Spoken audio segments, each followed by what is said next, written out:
My name is Leah. I'm a speech-language pathologist here at Emerson Hospital, and today we'll be discussing best practices and how to support your patients to eat and drink safely. As PCTs, you are often the front lines when it comes to helping our patients with meals, and some patients need more help than others. You may have a patient who's on aspiration precautions.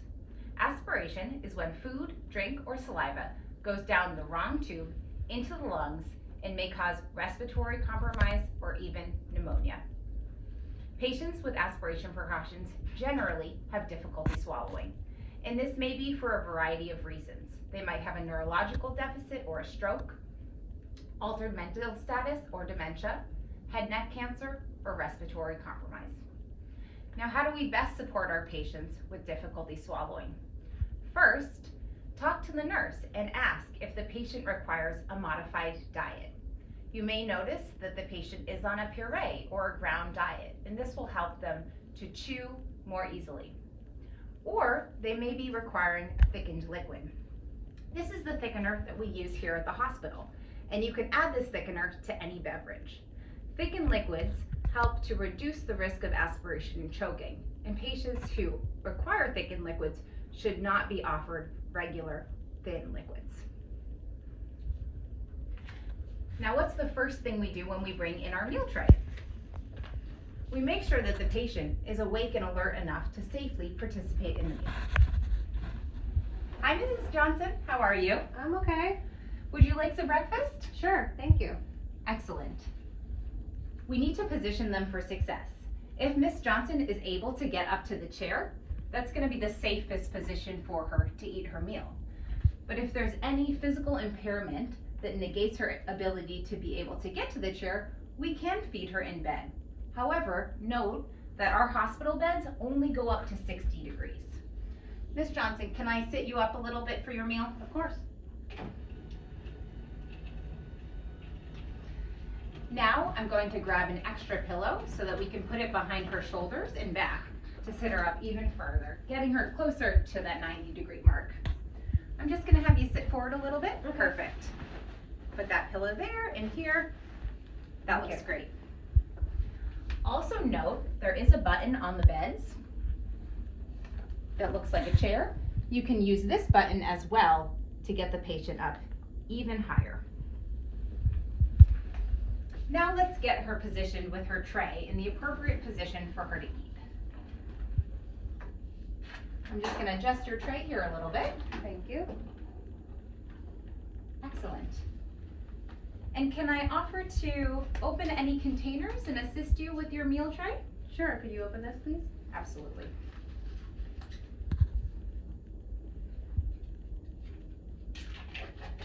Thank you. Would you like assistance eating or drinking today? I think so. Okay. Some of our patients need extra assistance with actual eating and drinking. And the first thing to do in that circumstance is actually to look inside their mouth.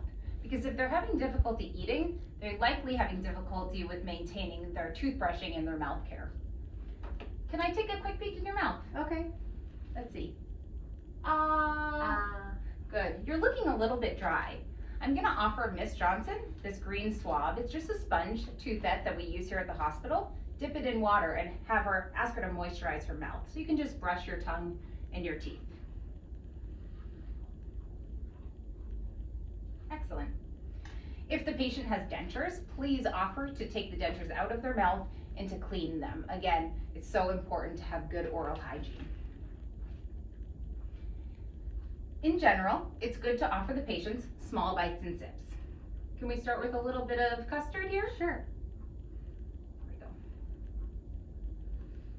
I also like to ensure that my patients are as independent as possible to really take hold of that autonomy.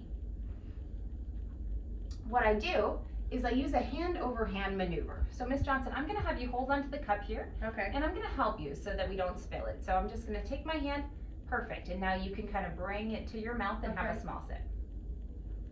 Excellent, nice job. Now something to be aware of is that straws bring a lot of liquid to the back of the mouth at once. And for our patients with difficulty swallowing, that can be really hard to control and can put them at a higher risk to choke. So what I like to do when offering a straw is I either pinch or pull the straw from the patient's mouth in order to control the bolus size. So let's go again. Excellent. Very good, nice small sip there. Thank you. You'll notice that some patients have customized swallowing strategies outlined by the speech pathologist, and they're generally written on the whiteboard in the room. So Mrs. Johnson is currently using a chin tuck strategy and an effortful swallow. Both of these strategies will help them to eat and drink more safely and to protect their airway when they're eating and drinking. So Ms. Johnson, we're gonna try the chin tuck today. Okay. I'm gonna have you take a small sip of your cranberry, hold it in your mouth. Before you drink, I'm gonna have you drop your chin to the chest and swallow when you're in this position. Okay. So I'll help you. Okay. So take a small sip. Good, bring your chin to your chest, excellent, and swallow. Good.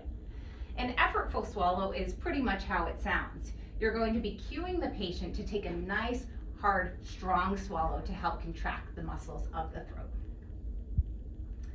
In general, it's good practice to alternate between solids and liquids when you're feeding a patient.